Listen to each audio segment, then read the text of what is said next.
मन्नाथ श्री जगन्नाथ मद्गुरु श्री जगद्गुरु मदात्मा सर्वभूतात्मा तस्मै श्री गुरवे नमः।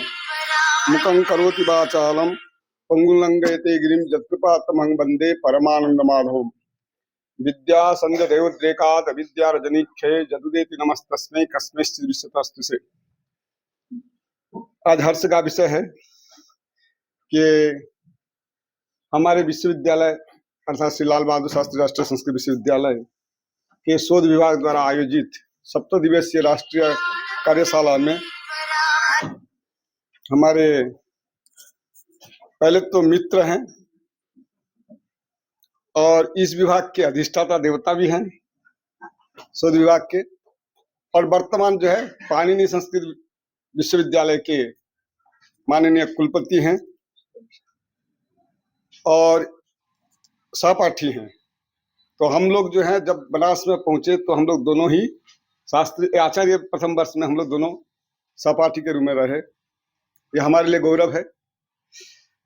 एक मित्र की उत्थान जो है कुलपति के रूप में हम देख पा रहे हैं, तो ये हमारे लिए गौरव की बात है। और आपके लिए गौरव की बात है कि आपके अधिष्ठाता देवता जो है एक अधिष्ठान स्थान को छोड़कर दूसरे स्थान में जो है सुशोभित हैं। ये आपके लिए भी गौरव है और आपके लिए मंगलकारी है। भविष्य में उन्हीं का ही मार्गदर्शन से हम लोग आगे बढ़ेंगे। और इनका और न्याय शास्त्र के तो मूर्धन्य विद्वान है, उसके साथ साथ साहित्य व्याकरण और धर्मशास्त्र इत्यादि के भी अगाध पांडित्य को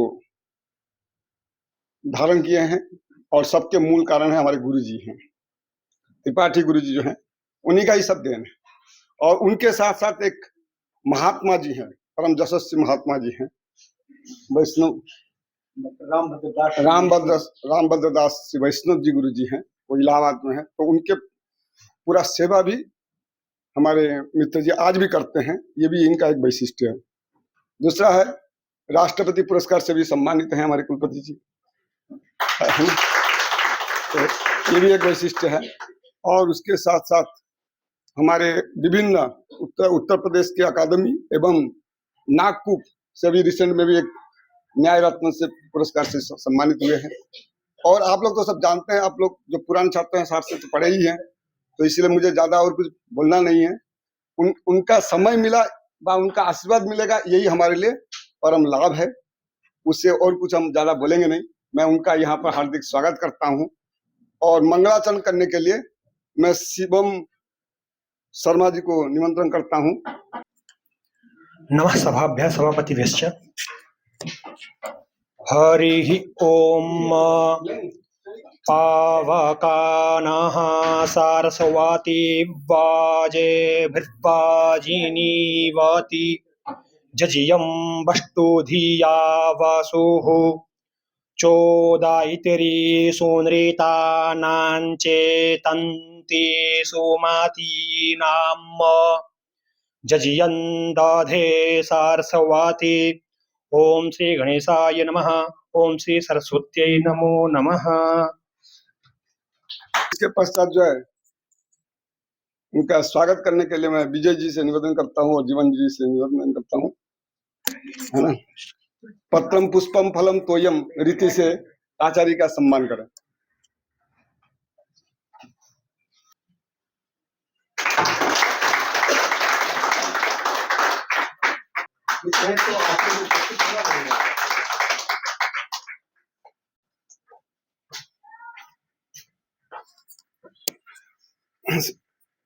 जो शंकर भगवान है उनका जो सम शब्द है वो कल्याण के लिए होता है, परम कल्याण के लिए होता है, सम शब्द है। तो ऐसे भी हमारे परम कल्याणकारी आचार्य जी हैं, क्योंकि शोध विभाग का तो फल फूल रहा है, उसके साथ साथ पाणिनि विश्वविद्यालय को भी, हमारे विश्वविद्यालय नाम को वहां पर भी प्रतिष्ठित कर रहे हैं। ये हमारे लिए गौरव की बात है। तो मैं आचार्य जी का है ना सम्मान स्वागत करता हूँ और पत्रम पुष्पम फलम तोयम रीति से हम उनका स्वागत भी करते हैं। और आचार्य से मैं निवेदन करता हूँ कि अपने वक्तव्य यहाँ उपस्थापित करें, हमें अनुग्रहित करें।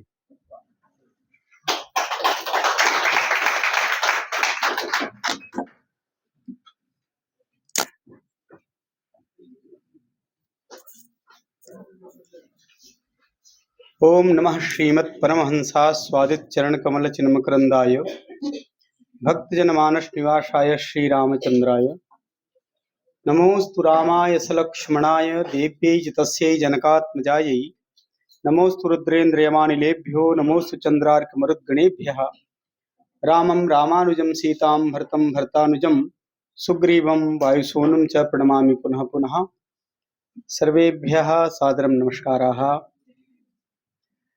श्री लाल बहादुर शास्त्री राष्ट्रीय संस्कृत विश्वविद्यालयस्य शोध विभागस्य आयोजितायाः अस्याः कार्यशालायाः अस्मिन् सत्रे अस्माकं शोध विभागस्य यद् विशिष्टं दायित्वं निर्वहन्तः विद्यन्ते अस्माकं मित्राणि, यैः स्वयमेव बहु सर्वं भाषितम्। अस्माकं तावद् आवयोः एकस्मिन्नेव वर्षे आचार्यपरीक्षा PhD इत्यादिकं सर्वम् आवयोः जातं। सहैव अस्माकं गुरवः अपि समानमेव। तेषां मार्गदर्शने तेषां निर्देशने न्यायविद्यायाः अस्माभिः अध्ययनं कृतं। विष्णुपदमहापात्रमहोदयः वस्तुतः सन्ति तु एते मम सतीर्थ्याः, परञ्च मम वरिष्ठाः। आपकी उम्र हमसे ज़्यादा है, इसलिए एते वस्तुतः पूज्याः एते मत्कृते। अहम् एतेषां तावद् प्रायः एतान् प्रति हार्दिकं कार्तज्ञं प्रकाशयामि, एतेषां स्वागतमपि करोमि, एतेषां तावद् सम्माननमपि करोमि। एतेषां मार्गदर्शने एषः विभागः निरन्तरम् उन्नतिमेति अग्रे भविष्यत्यपि समस्या नास्ति। अवसरेऽस्मिन् अस्माकं शोधविभागस्य डॉक्टर जीवन कुमार भट्टराई महोदयः अयमपि तावद् साहित्यविषयम् अधिकृत्य शोधकार्यं कृतवान् अस्ति। सर्वं तावत् साहित्यशास्त्रे निष्णातः अपि विद्यते, परञ्च मन्ये तथा अनुकूलः समयः नागतः इदानीं। अन्यथा अयमपि कुत्रचित् सहायकाचार्यरूपेण कार्यं कुर्वन् आसीत्, परञ्च भविष्यत्यग्रे अहम् एवं चिन्तयामि। अस्माकं शोधविभागस्य एव तावत् विश्वकर्मा शर्मा भवत्सु केचनपि जानन्ति न वा? विष्णु इत्यस्य नाम अस्ति विश्वकर्मा शर्मा। विष्णु जी, आप जानते हैं इनका नाम? पहली बार में बहुत दिनों के बाद इनका नाम जाना कि विश्वकर्मा शर्मा महोदयस्य नाम अस्ति। विजया तु अस्त्येव, विजया तु अस्य समग्रस्य कार्यक्रमस्य सह संयोजकः। अथ च विजयम् एतदर्थं स्मरणे विलम्बः, यथा यद्यत्यन्तं यस्य सन्निधिः भवति तस्य दर्शनं विलम्बेन भवति। विजयगुप्त महोदयः अयमपि तावद् शोधविभागे निरन्तरं साहाय्यं करोति। दर्शने अन्य आधुनिकशास्त्रेषु पाण्डुलिपि क्षेत्रेपि विजय गुप्त महोदयस्य वैशिष्ट्यमस्ति, योगदानमस्ति, सामर्थ्यमस्ति। एवं भवन्तः प्रायः सर्वे शोधछात्राः सन्ति इति कृत्वा तु भवन्तः मित्रतुल्याः एव। यतः प्राप्ते तु 16 वर्षे पुत्रं मित्रं वदाचरेत्, तथा एव भवत्सु केचन मन्ये प्राध्यापकाः अपि भविष्यन्ति, इदानीं न सन्ति चेत् सद्यः भविष्यन्ति, तथा व्यवस्था भवति। अतः भवन्तः सर्वे हिन्द्यां भाषणं कुर्मः, संस्कृतभाषायां वा, सर्वे अवगच्छन्ति। आधुनिकाः कथम्? एते सर्वे संस्कृतं पठन्तः सन्ति, तर्हि सर्वे। हाँ, हिंदी विभाग के कितने लोग हैं? अच्छा, हिंदी विभाग के नहीं होंगे, कम से कम हिंदू अध्ययन विभाग के तो हैं। हिंदी के नहीं तो हिंदू के सही, हिंदू अध्ययन विभाग के काफी लोग होंगे। चलिए, बहुत अच्छा है। तो हम लोग हिंदी में भी चर्चा कर सकते हैं, बीच बीच में संस्कृत में चर्चा करेंगे। यह जो कार्यशाला है पांडुलिपि विज्ञान संबंधिनी कार्यशाला, यह कार्यशाला प्रायः अपने विश्वविद्यालय के शोध छात्रों के लिए आयोजित की जाती है। इसका बहुत महत्वपूर्ण योगदान है। कई बार क्या होता है, पारंपरिक विश्वविद्यालयों को छोड़कर आधुनिक विश्वविद्यालयों में संस्कृत विभाग में जो छात्र शोध कार्य कर रहे होते हैं, उन्हें उपाधि पर्यंत पता ही नहीं होता है कि पांडुलिपि विज्ञान भी कोई विषय है और इस पर भी कुछ कार्य किया जाना है। प्रायः लोग उससे परिचित नहीं होते। पारंपरिक विश्वविद्यालयों में इस तरह का वातावरण है कि आप पांडु ग्रंथों के बारे में आप थोड़ा आप में उस तरह की जानकारी आती है, आप में उत्सुकता होती है कि पांडु ग्रंथों के बारे में हम जानें और उन पर अनुसंधान करें। ये एक बहुत बड़ा विषय है। वस्तुतः अगर आप देश के ज्ञान वैभव को, आप चिंतन परंपरा को, आप भारत के अवदान को, ज्ञान के क्षेत्र में किए गए अवदान को जानना चाहें, तो जो साहित्य प्रकाशित है उससे भी ज्यादा साहित्य अभी अप्रकाशित है, जो पाठ्यागारों में पांडुलिपि के रूप में सुरक्षित है। बहुत सारा ग्रंथ जो प्रकाश में है वो तो आप पढ़ते हैं, जानते हैं उसके बारे में, बहुत सारे ग्रंथों तक आपकी पहुंच है, बहुत सारे ग्रंथों तक पहुंच नहीं भी है, लेकिन जो पांडु ग्रंथ हैं, पर्याप्त मात्रा में इस देश में पांडु ग्रंथ हैं और उनका अभी तक प्रकाशन नहीं हुआ है और उनके प्रकाशन की योजनाएं बहुत चल रही हैं। वैसे भारत सरकार ने अभी जो ये ज्ञान भारतम यह अभियान शुरू किया है वो बहुत ही महत्वपूर्ण और बहुत बड़ी महत्वाकांक्षी योजना है उनकी, कि भारत के ज्ञान वैभव को प्रकाश में लाया जाए, लोगों के समक्ष रखा जाए और उस पर कार्य हो रहा है। बहुत सारे शोधक छात्र अब पांडु ग्रंथों को केंद्रित करके अपना अनुसंधान कार्य कर भी रहे हैं। पहले नहीं था, कुछ दिनों तक तो नहीं था, बीच में कुछ एक क्रम आया कि लोगों ने पांडु ग्रंथों पर काम करना शुरू किया, लेकिन यह कार्य प्रायः पारंपरिक विश्वविद्यालयों में ही देखा जाता है। चाहे आप सीएसयू में देखिए या हमारे यहाँ एलबीएस में देखिए, साउथ के भी कुछ तिरुपति आदि संस्थानों में। आधुनिक विश्वविद्यालयों के संस्कृत विभाग में इस तरह के कार्य बहुत कम हैं, बहुत कम मात्रा में मिलते हैं। तो इस दृष्टि से आप सभी लोगों के, क्योंकि इसमें आप बहुत सारे लोग तो अभी षाण्मासिक पाठ्यक्रम के विद्यार्थी होंगे, कुछ लोग ऐसे होंगे जो कर चुके होंगे, बीच में उन्होंने इस कार्यशाला को ज्वाइन किया होगा। कम से कम वो विद्यार्थी तो जरूर हैं जो अभी पीएचडी प्रोग्राम में प्रविष्ट हुए हैं, ऐसे आप लोग हैं। तो बहुत महत्वपूर्ण यह विषय है आपको पांडु ग्रंथों के बारे में परिचय के लिए और प्रेरित करने के लिए। एक बहुत महत्वपूर्ण विषय यह है कि अगर हमको अपने देश के अतीत को जानना है, देश की पुरातन संस्कृति को जानना है, देश के पुरातन ज्ञान वैभव को जानना है, तो हमें अपने उसका माध्यम क्या हो सकता है? उसका माध्यम साहित्य ही है, लिटरेचर ही उसका माध्यम है कि आप कितने पुराने हैं। और कोई भी देश कितना पुराना है, जितना वह पुरातन है, जितना वह विशिष्ट है, उतना ही वह महत्वपूर्ण देश है जो जितना पुरातन किसी ज्ञान की परंपरा का संवहन कर रहा है। क्योंकि नई नई चीजें आ रही हैं, अब बहुत सारे लोग नए नए आयाम लेकर के आ रहे हैं, नई नई व्यवस्थाएं हो रही हैं, बहुत सारे ऐसे पुरातन ज्ञान के अब जो साधन हैं वो ऐसे हैं जो उनको संग्रह करने की स्थिति में है, उनको पुनः आपके समक्ष उपस्थापित करने की स्थिति में है। तो अगर आप अपने भारत के ज्ञान वैभव को सोचें कि कितना पुरातन हमारा ज्ञान है और कितनी पुरानी हमारी परंपरा है, तो उसके लिए आपको पांडु ग्रंथों का अनुशीलन करना चाहिए, परिशीलन करना चाहिए। और इसी क्रम में आपको यह जानना चाहिए कि भारत में जैसे पढ़ने की परंपरा है, वैसे लिखने की परंपरा कब आई होगी? क्योंकि एक बहुत बड़ा विषय है ये, भारत में लेखन की परंपरा का जन्म कब हुआ होगा, पहली बार कब हमने लिखना सीखा होगा। अब तो धीरे धीरे आप देखते होंगे लेखन में भी बहुत सारी चीजें आ गई। अभी तो बहुत सारे ऐसे भी संसाधन आ गए हैं कि आप बोलते हैं और वो लिख जाता है। अब तो ऐसी चीजें व्यवस्था में है कि आप बोल दें तो दूसरा लिख देगा, आप नहीं भी लिखेंगे, जैसे मैं अभी बोल रहा हूँ तो ये रिकॉर्ड कर लेंगे, तो ये मेरा सारा ज्ञान सुरक्षित हो जाएगा, मेरा सारा उद्बोधन।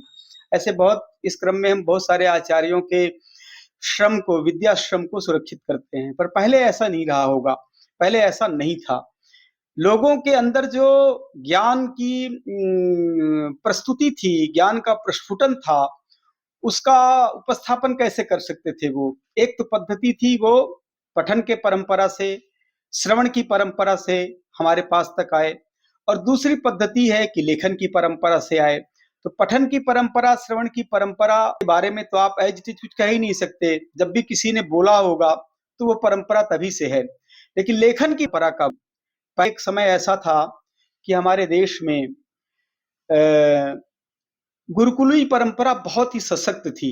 आप कई बार सुनिए उनको, राजीव दीक्षित का, तो आपको पता चलेगा कि इस देश में कितने गुरुकुल थे। 7 लाख गुरुकुल का जिक्र करते हैं वो, कि पूरे देश में 7 लाख से अधिक गुरुकुल थे।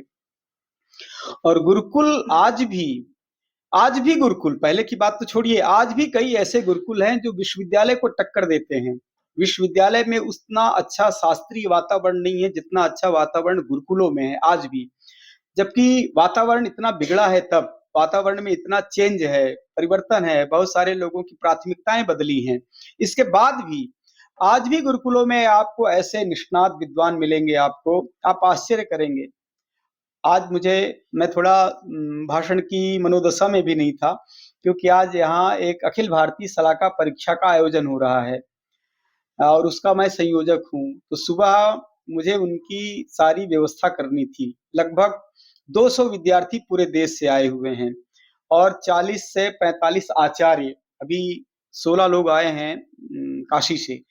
सबकी व्यवस्था की जिम्मेदारी हमारे ऊपर थी, तो उनको सबको भी व्यवस्थित किया है। मैंने उनसे कहा कि बीच में हमको 1 डेढ़ घंटे का 2 घंटे का समय चाहिए, तो मैं उनसे अवकाश लेकर के यहाँ आया हूँ। आप देखेंगे, आपको आना चाहिए।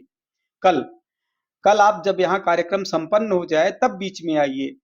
बिना देखे वो चीज आ नहीं सकती है, ऐसे आपको पता नहीं चलेगा। किसी के भी महत्व को जब तक आप देखते नहीं, पता नहीं चलता। 8 से 10 साल के बच्चों को पूरा अमरकोश कंठ है, पूरा अमरकोश, संपूर्ण अमरकोश कंठ है, संपूर्ण लघु सिद्धांत कौमुदी कंठ है। पिछले वर्ष लघु सिद्धांत कौमुदी में एक 12 वर्ष के बच्चे को सलाका परीक्षा में वो जीत गया था, उसे सलाका परीक्षा का प्रथम पुरस्कार मिला। 12 वर्ष के बच्चे को पूरी लघु कौमुदी एकदम कंठस्थ ही नहीं थी, 3 चरणों में परीक्षा होने में, तीनों में वो जीत गया। पहले चरण में कंठस्थ पाठ, दूसरे चरण में सूत्रार्थ और तीसरे चरण में सूत्र का व्याख्यान, शास्त्रार्थ जैसी व्यवस्था। और उन बच्चों ने, उसमें से वो जो बालक था, इस बार वैयाकरण सिद्धांत कौमुदी में वो प्रतिभाग करने के लिए आया है। ऐसे आपको 150 से 200 बच्चे मिलेंगे जिन्होंने पूरे ग्रंथ को कंठस्थ किया है। और सचमुच ज्ञान की परंपरा को आगे ले जाने के लिए, ये परंपरा अभी नहीं है, ये तो परंपरा अत्यंत पुरातन है हमारे देश में, कंठस्थ करने की परंपरा। बीच में ब्रेक हुई। ब्रेक कब हुई? जब लोगों में धारण शक्ति कम होने लगी, जब लोगों को में उस तरह का सामर्थ्य कम हो गया कि पूरे शास्त्र को, पूरे ज्ञान को बुद्धिस्थ कर पाए। कमी आई समय के अनुसार। मुझे लगता है, मैं तो ऐसा सोचता हूं कि जब लोगों में सामर्थ्य कम हुआ तभी लोगों ने लिखना शुरू किया, क्योंकि लिखने की जरूरत ही तभी आई जब उनको लगा कि अरे कुछ ज्ञान तो मैं सोच तो रहा हूं कि अभी मैं पढ़ रहा हूं, लेकिन मुझे लगता है कि मैं भूल जाऊंगा। और कई बार आपने देखा होगा कि जिन लोगों को दूसरी बार पढ़ने का अवसर नहीं होता, वो पहली ही बार में सब चीज बुद्धिस्थ कर लेते हैं। जैसे आप कई बार देखते होंगे प्रज्ञा चक्षु लोगों को, प्रज्ञा चक्षु लोगों के पास अब तो चलिए ठीक है, लुई ब्रेल आदि की लिपियां आ गई हैं जिससे वो बाद में ही पढ़ सकते हैं। पहले ऐसा नहीं था। पहले लोग एक बार जो पढ़ लेते थे, दूसरी बार पढ़ने का वो ज्ञान फिर मिलेगा कि नहीं मिलेगा, इसलिए वो एक ही बार में चीजों को बुद्धिस्थ कर लेते थे। ऐसे बहुत सारे लोग हैं अभी जिनको बहुत सारा बुद्धिस्ट ज्ञान है, वो सब एक ही बार में है। पहले ऐसा ही सामर्थ्य हम सारे लोगों के, जो हमारे पूर्वज हैं, उनमें था। गुरुकुलों में एक एक आचार्य सभी विद्याओं को पढ़ाते थे, बहुत सारे विद्याओं के आचार्य होते थे। लोगों के सामर्थ्य में कमी आई तो वेद के आचार्य अलग हो गए, व्याकरण के आचार्य अलग हो गए, वेदांग के आचार्य अलग हो गए। उसमें भी जब ह्रास हुआ तब लोग एक एक वेद के हो गए। ये ऋग्वेद के आचार्य हैं, ये शुक्ल यजुर्वेद के आचार्य हैं। दार्शनिकों में भी अब अलग अलग दार्शनिक हैं, वेदांती हैं, नैयायिक हैं। न्याय पढ़ते हैं तो नैयायिक हैं, जबकि न्याय पढ़ने में आपको वेदांत, सांख्य सब पढ़ना ही है। बिना पढ़े आप न्याय के अभिप्राय पूरी तरह से प्रकट नहीं कर सकते, क्योंकि हमारे शास्त्रों की लेखन परंपरा अत्यंत अंतःशास्त्रीय है। एक दूसरे के मतों का उपस्थापन, बड़ी विनम्रता पूर्वक उस पर डिस्कशन, और इसके बाद अपने पक्ष का समर्थन, अपने पक्ष का बड़ी परंपरा रही है हमारे यहाँ शास्त्रों के लेखन की, ग्रंथ लेखन की। तो जो श्रुति परंपरा थी, श्रुति परंपरा से ही हमारे वेदों की रक्षा हो पाई। जो हम जब इसमें थोड़ा ह्रास हुआ, आज निश्चित रूप से सारे वेदों की सारी समस्त संहिताएं नहीं मिल रही हैं, समस्त ब्राह्मण ग्रंथ नहीं मिल रहे हैं, समस्त आरण्यक ग्रंथ नहीं मिल रहे हैं, समस्त ब्राह्मण ग्रंथ नहीं मिल रहे हैं, समस्त आरण्यक ग्रंथ नहीं मिल रहे हैं, लुप्त हो गए। लुप्त हो गए का मतलब क्या है? उनका फिजिकल रूप लुप्त नहीं हुआ, बुद्धि से लुप्त हो गए।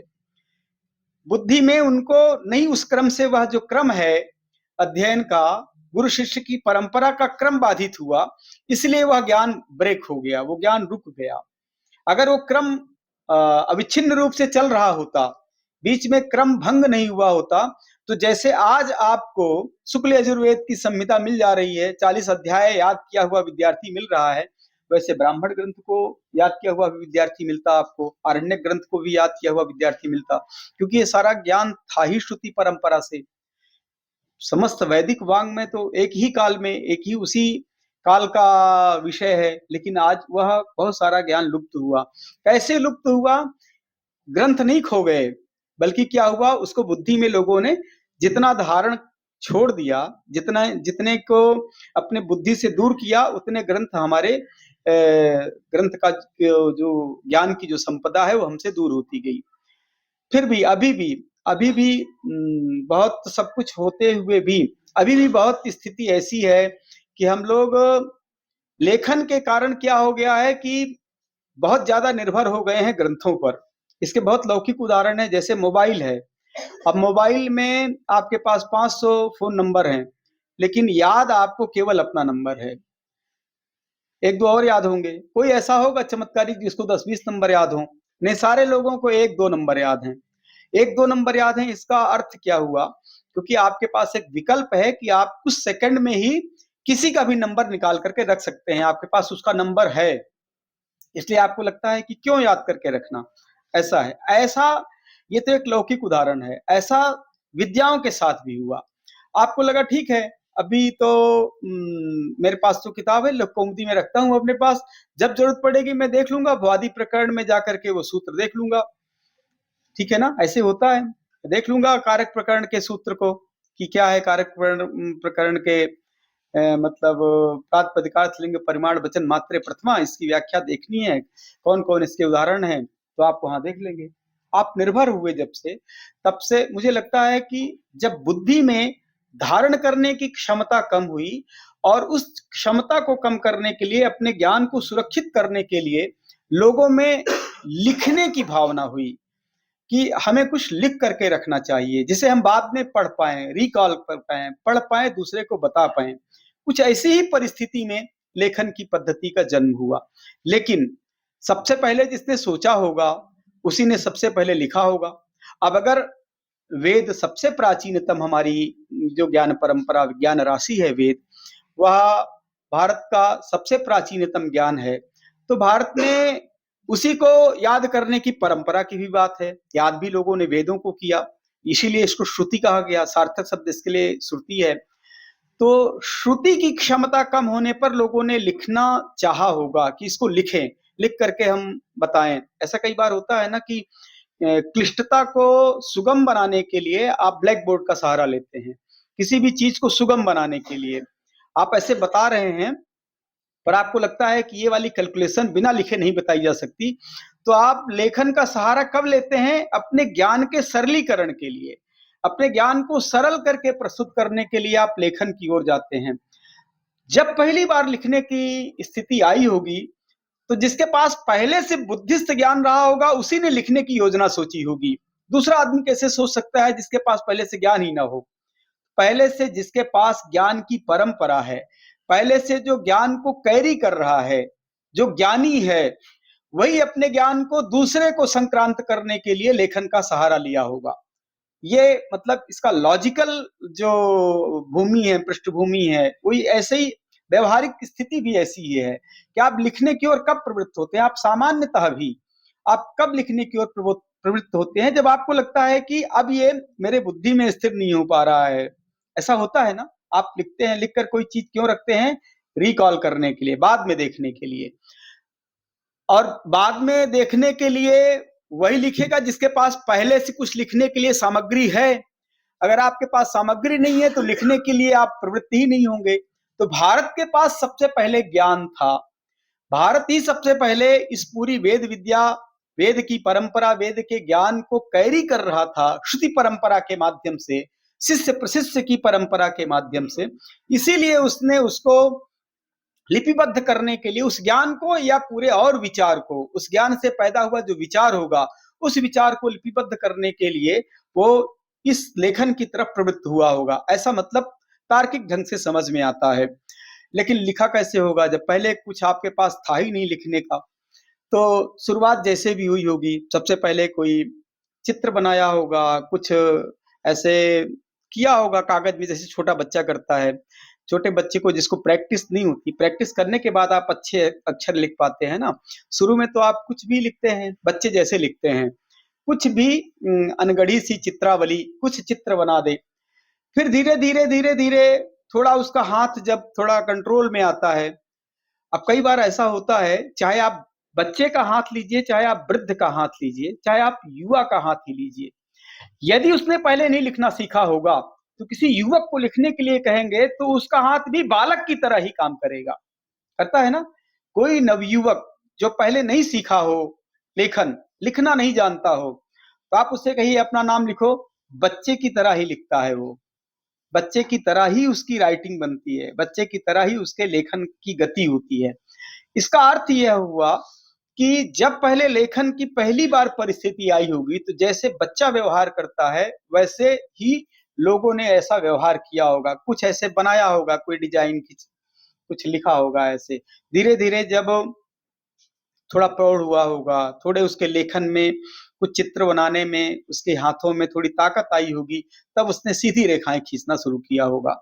सीधी रेखाएं खींचना शुरू किया होगा, फिर उसमें कोई उसने निहितार्थ खोजा होगा कि मैंने ये रेखा खींची है तो इसका क्या अर्थ है, इसके माध्यम से मैं कोई अपना विचार व्यक्त करना चाहूं। जैसे कई बार देखिए काउंटिंग में क्या होता है, जो लोग 1 2 3 4 5 काउंट नहीं करते तो ऐसे रेखा के माध्यम से भी करते हैं, 1 2 3 4 करके ऐसे क्रॉस करते हैं, ऐसे करते हैं ना कुछ, वो टैली मार्क। तो वो क्या है, वो केवल सिंपल रेखा नहीं है, वो सिंबल है, प्रतीक है, किसी का सूचक है वो। तो इस तरह से जब रेखाओं के क्रम से कुछ अच्छी रेखा खींचने लगा होगा, वो टेढ़ी रेखा ऐसे डिजाइन की अपेक्षा थोड़ा उसके हाथों में कुछ इस तरह का सामर्थ्य होगा कि अच्छे से उस रेखा खींच पाया होगा, तो उसने जो रेखाएं बनाई उन रेखाओं में उसने एक विचार दिया, साथ में उन रेखाओं में एक उनको सूचक के रूप में प्रस्तुत किया, और धीरे धीरे क्या हुआ कि वह एक लिपि के रूप में बदलने लगी, लिपि के रूप में परिवर्तित होने लगी, उसका लिप्यात्मक एक स्वरूप बनने लगा। और वह जो लिप्यात्मक स्वरूप बना वह हमारे देश की सबसे प्राचीनतम लिपि ब्राह्मी लिपि है। जो ब्राह्मी लिपि है वो आरेख रूपात्मक क्या है, आरेख की तरह है, ऐसे ऐसे किया ऐसे किया, वो एक वर्ण तैयार हो गया।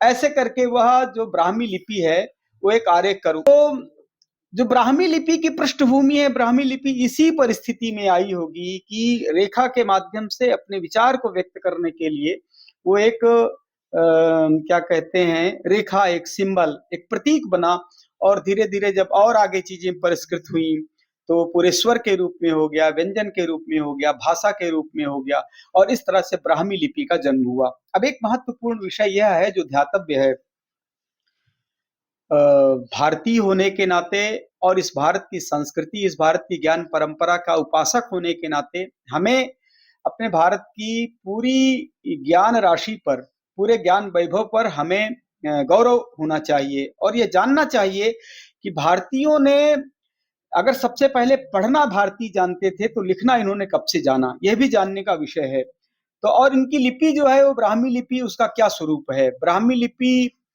की क्या पुरातनता है, ये कब आई अस्तित्व में। तो अब देखिए क्या है, इसका एज इट इज कोई काल निर्धारण कर पाना, एज इट इज का मतलब है कि कोई स्पष्ट आप तिथि तय कर दें, ऐसा नहीं है। एक सबसे पहले लिपि कौन सी बनी, तो हम कहते हैं ब्राह्मी लिपि बनी। इसमें पश्चिम में और भारतीयों में यही एक संघर्ष का विषय है। कई विचार ऐसे होते हैं ना जिसे, जो हमारी बुद्धि में नहीं होते, हम सोचते हैं कि एक सामान्य विषय है, लेकिन कोई भी बात छोटी नहीं है। पश्चिम के लोग बड़े जागरूक हैं, और कोई भी चीज आपको ऐसे ही सस्ते में नहीं देना चाहते। आप सोच रहे होंगे कि आप हल्दी बहुत दिनों से खा रहे हैं, लेकिन उस हल्दी का औषधीय स्वरूप पेटेंट कराना है तो आपसे आगे हैं, आपसे ज्यादा सक्रिय हैं वो। लिपि के क्षेत्र में भी यही है। आपकी जो ब्राह्मी लिपि है, आप कहते हैं कि सबसे पुरातन लिपि हमारी ब्राह्मी लिपि है, लेकिन वो इसको मानने को तैयार नहीं है। वो कहते हैं कि नहीं, ऐसा नहीं हो सकता। आपकी ब्राह्मी लिपि पहले तो ये जो है, इसको क्या कह सकते हैं कि यह अपने से नहीं निर्मित है, मतलब ये किसी से बनाई गई है। किसी दूसरे लिपि के वर्णों के संयोग से इस लिपि का जन्म हुआ, ये कहना। ये कहते ही इस लिपि की पुरातनता में प्रश्न खड़ा हो जाता है। यदि ब्राह्मी लिपि किसी लिप्यंतर के सहयोग से बनी है, इसका मतलब यह लिपि पुरातन नहीं है। तो फिर आपका जो मिशन है वो तो फेल हो रहा है। आप इसको कह रहे हैं कि सबसे प्राचीन लिपि है। दूसरा कह रहा है कि इसका निर्माण दूसरे लिप्यंतर के शब्दों से है। जैसे जो वर्नेल है, वर्नेल कहता है कि जो आपकी ब्राह्मी लिपि है, ये फिनिशियन लिपि के अक्षरों से बनी है। फिनिशियन लिपि के वर्णों के योग से बनी है आपकी ये ब्राह्मी लिपि, और उसका काल वो मानता है 500 ईसा पूर्व। वो कहता है कि 500 ईसा पूर्व फिनिशियन जो लिपि है वो एग्जिस्ट कर रही थी, और उसके वर्णों से ब्राह्मी लिपि का निर्माण हुआ है। इसलिए इसका काल जो है वो और वो जो 500 ईसा पूर्व के समय हम मान सकते हैं, लेकिन यह स्वतंत्र लिपि नहीं है। साथ में ये भी बताना चाहता है वो, वर्नेल ये बताना चाहता है कि आपकी लिपि ब्राह्मी अधिक से अधिक 500 ईसा पूर्व हो सकती है, और यह स्वतंत्र लिपि नहीं है क्योंकि यह फिनिशियन वर्णों से बनी है। दूसरा, जो पश्चिम का विद्वान है फूलर, वो फूलर कहता है कि नहीं, ये सेमेटिक लिपि के वर्णों से बनी है। इसके जो वर्ण बने हैं वो सेमेटिक लिपि के अक्षरों से ब्राह्मी लिपि के अक्षर निर्मित हुए हैं, और उसका काल अधिक से अधिक 1000 ईसा पूर्व है। तो 1000 ईसा पूर्व तक ये बात कहता है कि कितना पूर्व है, इससे ज्यादा समस्या है कि आपकी लिपि दूसरी लिपि से बनी है, यह सिद्ध करना ज्यादा उनके लिए महत्वपूर्ण है। आपकी ब्राह्मी लिपि स्वतंत्र लिपि है, ये वो मानने को तैयार नहीं होना चाहते। वो सोचते हैं कि आप ये मान लो कि आपकी लिपि जो है उनके लिपि से बनी है, इससे काम हो जाएगा। ये एक महत्वपूर्ण विषय है कि इसमें जो वर्नेल का मत है और जो उसका बुलर का मत है, ये दोनों मत क्या सिद्ध करना चाहते हैं कि जो ब्राह्मी लिपि है वह ब्राह्मी लिपि आई है दूसरे लिपियों से बनी है। दूसरे लिपियों से बनने के कारण इस लिपि को हम स्वतंत्र लिपि नहीं मान सकते।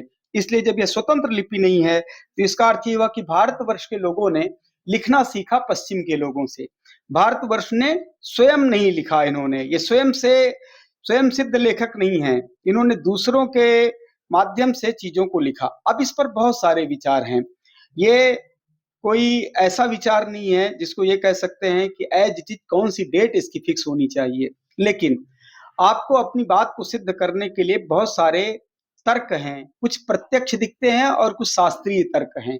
उन तर्कों के माध्यम से आपको अपनी इस लेखन परंपरा के बारे में ये तय करना चाहिए कि ये संभवतः कब हो सकता है।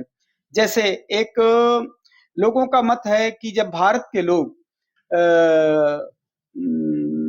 प्रथम शताब्दी में चाइना ने कागज का निर्माण किया। चाइना कहता है कि प्रथम शताब्दी में पहली बार कागज बना, तो कागज जब बना तो सोचते थे कि तभी लिखना शुरू होगा। उनको पता नहीं है कि यहाँ के लोग कागज से पहले और चीजों में भी लिखते थे। पांडुलिपियां तो प्रस्तर में भी लिख रही हैं, ताम्र पत्रों में भी लिख रही हैं, ताड़ पत्रों में लिख रही हैं, भोज पत्रों में लिखा जा रहा है, उसके बहुत सारे संकेत भी मिलते हैं। तो वो जो कहना है कि प्रथम शताब्दी में चाइना ने कागज का निर्माण किया, तो इसलिए लेखन का कार्य शताब्दी के बाद हुआ है, प्रथम शताब्दी के बाद हुआ है, यह तर्क बिल्कुल भी ठीक नहीं है। और उसका भी खंडन किया नियारकस ने। नियारकस ने एक उसमें 327 ईसा पूर्व में नियारकस का जो समय है, वो कहता है कि भारत के लोग रुई और चिथड़े को, मतलब जो कपड़ों का जो वेस्ट रूप होता था, कागजों का जो खत्म होता था, वो उसको कूट कूट करके उससे कागज जैसी कोई चीज तैयार करते थे और उसमें लेखन का कार्य करते थे। ऐसा जो है नियारकस का कहना है, जो 327 ईसा पूर्व में अपनी इस बात को कहता है। ठीक इसी प्रकार बहुत सारे और भी विदेशी विद्वान हैं। मैक्स मूलर भी भारतवासियों को रुई से कागज बनाने की कला के बारे में उल्लेख करता है कि भारत के लोग रुई से कागज बनाते थे।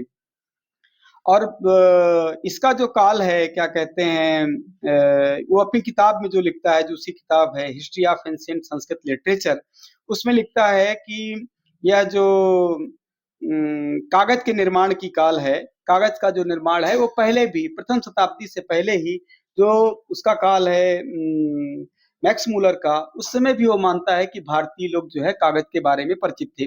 मेगास्थनीज जो है वो उल्लेख करता है दूरी सूचक पत्थरों के बारे में, जो ये रोड पे पत्थर लगे होते हैं किनारे में, जो आपकी हाँ माइलस्टोन जो होते हैं, जो आपको बताते हैं कि आपका जो गंतव्य स्थल है वो अभी कितनी दूरी में है, इसका उल्लेख, क्योंकि अगर कुछ भी लिखा गया है तो इसका मतलब है लिखना जानते थे, यही कहना है।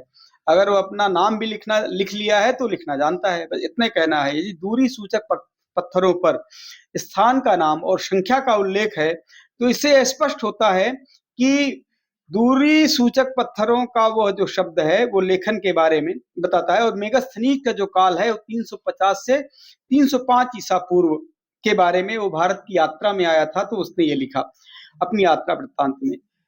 प्रसिद्ध चीनी विश्वकोश है एक फा वान सु लिन, ये इस नाम का एक जो विश्वकोश है, उस विश्वकोश में जो 600 ईस्वी का में जिसकी रचना हुई है, उसने भी अपने उसमें लिखा कि जो ब्राह्मी लिपि है वो सबसे प्राचीनतम लिपि है, प्रथम लिपि है, इसका उल्लेख किया है।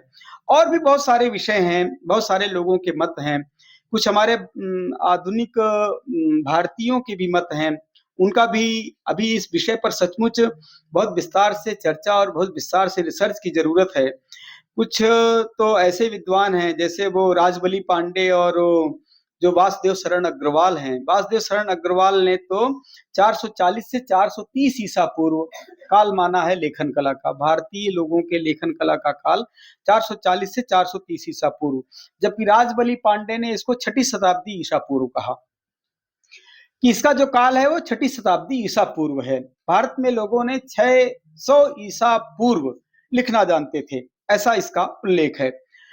कुछ ऐसे भी प्रमाण मिलते हैं जैसे सिंधु घाटी की सभ्यता में जो लिपियां मिली हैं, लिपि नहीं पढ़ी जा सकी है आज तक वो, लेकिन लिपि नहीं पढ़े जाने पर भी लिखा तो है, तो लिखा है तो उसके आधार पर वो लगभग 4000 ईसा पूर्व वो लिपियां, वो सिंधु घाटी की सभ्यता के अवशेष हैं जो 4000 ईसा पूर्व हैं।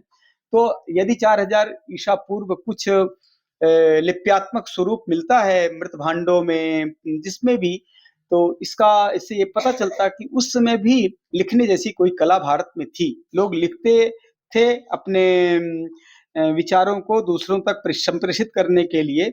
इस तरह के बहुत सारे मत हैं। कई बार आप सब लोगों को एक ये वो रखना चाहिए, बल्कि कार्यशाला के बाद भी आप में इस तरह की भावना आए तो आप एक बढ़िया सा रिसर्च करें अपने अपने स्तर से कि भारत की लेखन कला को हम कैसे उसके काल निर्धारण को कर सकते हैं। खूब उस पे सभी आचार्यों के, पश्चिम के आचार्यों के, भारतीय विद्वानों के मतों का आप विश्लेषण करें तो आपको पता चलेगा कि हम कब तक कौन सी कालावधि, ठीक है एज इट इज कोई तिथि और सन नहीं बताना है, लेकिन एक शताब्दी बता सकते हैं आप, 20 शताब्दी तक भारत में लोगों ने लिखना जाना होगा। पश्चिम के लोगों की सारी ऊर्जा इस संदर्भ में और विषय में नहीं, इस संदर्भ में यही है कि ब्राह्मी लिपि को इनकी स्वतंत्र लिपि न मानने दिया जाए। अगर आपकी ब्राह्मी लिपि स्वतंत्र लिपि नहीं है तो इसका मतलब है कि आप पहले लिखना नहीं जानते थे, आपसे पहले दूसरा कोई लिखा होगा, चाहे वो सेमेटिक हो चाहे अरमाइक हो, और भी कुछ है, मैं सारी बातें आपको नहीं बता पा रहा हूं अभी, लेकिन और भी बहुत सारे लोग कहते हैं, कुछ पश्चिम के विद्वान भी कहते हैं जो हमारे समर्थन में भी हैं, कुछ पश्चिम के विद्वान हमारा समर्थन भी करते हैं कि भारतीय लोग इतने ईसा पूर्व भारत के लोगों को लिखने के संकेत मिलते हैं उनको। वो मैंने एक शोध पत्र जो लिखा था उसमें कहीं उसको बहुत स्पष्ट रूप से लिखा है, वो अभी मेरे पास है नहीं। इसके अलावा कुछ ऐसे साधन हैं जिनके माध्यम से, देखिए ज्ञान को कैसे प्रमाणित करते हैं आप, किसी भी समय को, किसी भी वस्तु को प्रमाणित करने का एकमात्र साधन प्रत्यक्ष नहीं है, हर चीज प्रत्यक्ष पर अवलंबित नहीं है, प्रत्यक्ष के अतिरिक्त भी बहुत सारी चीजें हैं जो प्रमाण जो क्या करता है कि हमें ज्ञान की यात्रा कराने के लिए अतिरिक्त भी हमारे बहुत सारे ज्ञान के साधन हैं जो अतीन्द्रिय विषयों का ज्ञान करते हैं, है ना। अनुमान प्रमाण से आप क्या करते हैं, अतीन्द्रिय विषय का ज्ञान करते हैं, जो आप इनकी इंद्रिय से परे है, जो चक्षुरिंद्रिय से परे है, श्रवणेन्द्रिय से परे है, लेकिन है वो, तब उसका ज्ञान कैसे करते हैं। आप अनुमान आदि प्रमाणों से करते हैं, अनुमान से, उपमान से, शब्द से, अर्थापत्ति से, अनुपलब्धि से, ऐतिह्य से, संभव से, ये सारे प्रमाण हैं जो आपको प्रमेय की सिद्धि कराते हैं, जो आपको प्रमेय का बोध कराते हैं। तो बहुत सारी चीजें जो प्रत्यक्ष तो नहीं बताने वाला है कोई कि भारत में लिखने की बात हुई कब से, तो उसको आपको अनुमान से सिद्ध करना है। अनुमान को सिद्ध करने के लिए आपके पास बहुत सारे शास्त्रीय संकेत मिलते हैं, शास्त्रीय संदर्भ मिलते हैं, जिन संदर्भों के माध्यम से आप जान सकते हैं कि भारत में लोगों ने कब लिखना सीखा होगा, उसके क्या संकेत हैं। जैसे उदाहरण के लिए आपको मैं कुछ पॉइंट बताना चाहूंगा कि कालिदास ने अपने ग्रंथों में अभिज्ञान शाकुंतलम में, मालविकाग्निमित्रम में, विक्रमोर्वशीयम में तथा कुमार संभवम में, चारों ग्रंथों में उन्होंने लिखने के कुछ कुछ संकेत जरूर दिए हैं। तो केवल संकेतक ग्रह करा रहा हूं आपको, और चीजें तो फिर आप विश्लेषण करेंगे बाद में। कालिदास का जो काल है वो प्रायः क्या है, उसमें भी मतभेद है, इसीलिए ये बहुत ज्यादा चर्चा का विषय है कि अगर आपने कालिदास के ग्रंथ के काल के आधार पर लेखन कला के काल को तय करना चाहा तो कालिदास का ही काल अभी डाउटफुल है। तो कालिदास के काल को पहले निर्धारित किया जाए, तो फिर जो है उस पर अवलंबित जो ग्रंथ हैं, ग्रंथों के संदर्भ के संकेत पर काल लेखन कला के काल का निर्धारण करेंगे। पर फिर भी चिंतन का विषय है ये। प्रायः अधिकाधिक आचार्य जो है कालिदास के काल को प्रथम शताब्दी ईसा पूर्व मानते हैं कि कालिदास का जो काल है वो प्रथम शताब्दी ईसा पूर्व से चतुर्थ शताब्दी के बीच में 300-400 साल के बीच में कोई समय रहा होगा, ऐसा लोग मानते हैं। और उनके ग्रंथों में जैसे आपने इनका संकेत क्या है, अभिज्ञान शाकुंतलम पढ़ा होगा, आप सभी ने पढ़ा है ना, किसने नहीं पढ़ा, अस्ति कोपी, आप हिंदी में हैं इसलिए नहीं पढ़े। वेद के लोगों को भी अभिज्ञान शाकुंतल पढ़ना चाहिए। अभिज्ञान शाकुंतल तो पढ़िए, अब नहीं पढ़िए संस्कृत में तो हिंदी में पढ़िए, हिंदी में पढ़ेंगे तो पता चल जाएगा कि अनसुईया की एक सखी थी, शकुंतला की एक सखी थी अनसुईया और प्रियंवदा, कहानी आनी चाहिए। अभिज्ञान शाकुंतल में यदि हम कालिदास के काल को प्रथम शताब्दी से चतुर्थ शताब्दी के बीच में कोई भी समय दें, ईसा पूर्व, ईस्वी नहीं, तो इसका मतलब है कि ये जो 2026 वर्ष हो रहे हैं, इससे पहले तो हम लिखना जानते ही थे, इसमें तो कोई डाउट है ही नहीं। अब इसके पीछे जाने की बात है, और हमारा सारा प्रयास हम इस लेखन की कला को कितना पीछे ले जा सकते हैं, वही हमारा वैशिष्ट्य है। तभी हमारी पुरातनता सिद्ध होगी, तभी हम कह पाएंगे कि नहीं हम ही पहले लिखना जानते थे। और सार्थक, कोई परिहास की बात नहीं है, आप सार्थक संदर्भों के माध्यम से, सटीक तर्कों के माध्यम से अपनी बात को रखेंगे। और शकुंतला का वो जो संवाद है जिसमें वो कहती है, हला चिंतितम मया गीत वस्तु न सन्निहितानि पुनर्लेखन साधनानि, पुनर्लेखन साधनानि नशंति, लेखन के साधन नहीं है, लेखन के साधन नहीं है और लिखने की बात करती है, और फिर लिखती भी है। वो कैसे लिखती है आगे, प्रियंवदा कहती है, ननु एतस्मिन् सुकोदर सुकुमारे नलिनी पत्रे पत्रच्छेदतया नखैर निक्षिप्तम वर्णम कुरु। वो कमलिनी के पत्ते पे अपने नाखून से कुछ वर्णों को उट्टंकित करती है, वर्णों को लिखती है। तो अगर उसने लेखन किया तो इसका मतलब लिखना जानते हैं, बस यही हमें तय करना है, इसी में प्रयत्न है हमारा। तो कालिदास का ये तो हुआ अभिज्ञान शाकुंतलम का एक संकेत। चलिए कोई ये कह दे कि एक संकेत उन्होंने कल्पना से कर दिया, तो दूसरे कई सारे संकेत हैं। विक्रमोर्वशीयम में उर्वशी कहती है, तत्प्रभाव निर्मतेन भूर्जपत्रेण लेखम संपाद्य अंतराक्षेप्तुम इच्छामि, ठीक है।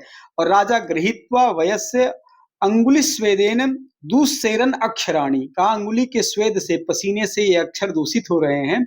धारिताम अयम मम प्रियायाः स्वहस्तः, तो ये जो अंगुली स्वेदेन, ये जो अक्षराणी दूषेरन की ये जो बात है, इसका मतलब जो अक्षर लिखे गए हैं वो अंगुली के पसीने से नष्ट हो रहे हैं। इसका मतलब है कि स्याही से, कोई ऐसी स्याही से लेखन हुआ है जो अभी पसीने के कारण जो नष्ट हो सकता है, एक। दूसरा वो जो शकुंतला वाला एक संदर्भ है वो। ऐसे ही एक दूसरा जो संदर्भ है मृक्षकटिकम में, मृक्षकटिकम जो शूद्रक की रचना है, अ, हाँ, स्याही के कई कलर होते थे, नीले नहीं। जैसे आप पांडुलिपियां देखोगे तो आपको लाल कलर की भी पांडुलिपि है, क्या कहते हैं वो, ब्राउन कलर की भी पांडुलिपि है, नीले कलर की बल्कि कम मिलती है, ज्यादा डार्क ब्लैक कलर की ज्यादा पांडुलिपियां मिलती हैं। जरूर, वो पूरा एक है, वो भी पूरा एक टॉपिक ही है कि आप लेखन के साधनों में स्याही की एक पूरी रचना होती थी। स्याही का पूरा एक वो है, कैसे उसको, उसमें क्या क्या चीजें, बिल्कुल। शूद्रक ने जो वृक्षकटिकम में लिखा, लिम्पति व तमोंगानी वर्षति वांजनम नभः, और क्या है, असत पुरुष सेवे वो दृष्टिर विफलताम गता। ठीक है ना, जैसे असत, ये हमें तो केवल इतने से अभिप्राय है कि लिंप लेपने जो है धातु है, लेपन भी, वो भी कहीं ना कहीं लेखन को ही संकेतित करने वाली बात थी, तो लेखन की ही का उससे संकेत मिलता है। ऐसे बहुत अर्थशास्त्र, जो चाणक्य का अर्थशास्त्र है कौटिल्य का, 400 ईसा पूर्व उसकी रचना है, और उसमें बहुत सारे ऐसे शब्द मिलते हैं, वाक्य मिलते हैं जो साक्षात लेखन की कला को संकेतित करते हैं। जैसे उन्होंने लिखा, लिपिम संज्ञानम चोपयुंजीत, एक यह वचन मिलता है, मंत्री परिषदा पत्र संप्रेषणे ना मंत्रेत। हाँ बोलो। जैसे कह रहे हैं ना लेखन सर, तो गोबर से लेप कर भी लिखा जाता है। बिल्कुल, चित्र बनते थे गोबर से, होता था। हाँ बिल्कुल, अभी भी लोग करते हैं। तो वही इसीलिए लिंप धातु को जो लेपन है, लेपन भी लेखन की ही एक मतलब पद्धति का विषय है। लिपि संज्ञानम चोपयुंजीत और मंत्री परिषदा पत्र संप्रेषणे न मंत्रेत। इसी प्रकार से संज्ञा लिपि भी वार संचारम कुर्युहु, ये 3 4 5 वाक्य मिलते हैं अर्थशास्त्र में, कौटिल्य के अर्थशास्त्र में, जो ये संकेतित करते हैं कि लिपि की बात है उसमें और पत्र की बात है। तो ये निश्चित रूप से 400 ईसा पूर्व जो काल है चाणक्य का, उसमें लोग लिखना जानते थे। लिखने की बहुत सारे आप सीरियल में भी देखते होंगे, चाणक्य तो चिट्ठी लिख के भेजते ही हैं, है ना, चिट्ठी लिख करके वो चाणक्य भेजते हैं। अगर आप सीरियल में देखो तो लिखने की व्यवस्था तो निश्चित रूप से थी। इसके अलावा चाणक्य नीति में पुस्तक शब्द का उल्लेख है। तो पुस्तक, जब भी पुस्तक शब्द का उल्लेख होगा तो पुस्तक तो एक लिखित रचना संग्रह ही है, जो पुस्तक के रूप में, पोथी के रूप में, ग्रंथ के रूप में चर्चा में आता है। तो पुस्तक शब्द का उल्लेख है चाणक्य नीति में, उन्होंने लिखा, जिससे लेखन की प्राचीन परंपरा का पुस्तक स्थातु या विद्या, ये उन्हीं का श्लोक है, चाणक्य नीति का ही, पुस्तक स्थातु या विद्या गतम धनम। होता है ऐसा ना, होता है, अनुभव में है कि पढ़ करके। भागवत में भी, श्रीमद् भागवत में भी रुक्मिणी के द्वारा कृष्ण को भेजे गए पत्र का उल्लेख है। रुक्मिणी भगवान कृष्ण को पत्र लिख करके भेजती हैं, अपने बारे में बताती हैं। ऐसे ही बहुत सारे ग्रंथों में, कामसूत्र में, स्मृति आदि ग्रंथों में भी लेखन के प्रमाण के बहुत सारे प्रसंग मिलते हैं। वशिष्ठ धर्म सूत्र में न्यायकर्ता के पास लिखित प्रमाण प्रस्तुत करने का उल्लेख मिलता है कि वशिष्ठ धर्म सूत्र में यह किया गया कि जहां दो लोगों के बीच में कोई विवाद चल रहा है तो विवाद के निस्तारण के लिए आप लिखित रूप में अपना मंतव्य उनके सामने प्रस्तुत करिए, तब जो है उस पर निर्णय होता था। तो वशिष्ठ धर्म सूत्र में लिखित प्रमाण प्रस्तुत करने की का संकेत है। याज्ञवल्क्य स्मृति में भी लेखस्य पृष्ठे अभिलेखेत कह करके लेखन कला का वर्णन किया गया है। नारद स्मृति में भी लिखितम लिखिते नैव यह वाक्य मिलता है। लेखक शब्द का भी लेखन कला से बहुत सारा शब्द प्राप्त होते हैं। ऐसे बहुत सारे विषय हैं। अब ये तो केवल संकेतक ग्रह के लिए हैं, आपको इसके लिए थोड़ा मूल ग्रंथ के पास जाना चाहिए, जो मूलक ग्रंथ है। जैसे जो आपको यहाँ मिला, जैसे सांची के स्तूप में भी लेखक शब्द का प्रयोग किया गया है, मत्स्य पुराण में, गरुड़ पुराण में लेखकों के विभिन्न गुण बताए गए हैं कि लेखक कैसे होते हैं। तो अब मत्स्य पुराण और गरुड़ पुराण, इसके लेखन का काल सर्च करना चाहिए कि हम पुराणों के, क्योंकि ये बहुत सारे विषय हैं जो विषय बहुत सारे अपने लोगों की तरफ से इन पर कोई मंतव्य नहीं जाता, तो विरोधी अपना मंतव्य प्रस्तुत कर देता है। तो कहता है कि वेद व्यास एक उपाधि है, वेद व्यास कोई व्यक्ति विशेष नहीं है, वेद व्यास एक उपाधि है। समय समय पर लोगों ने लिखा और उसको वेद व्यास की रचना बता दिया।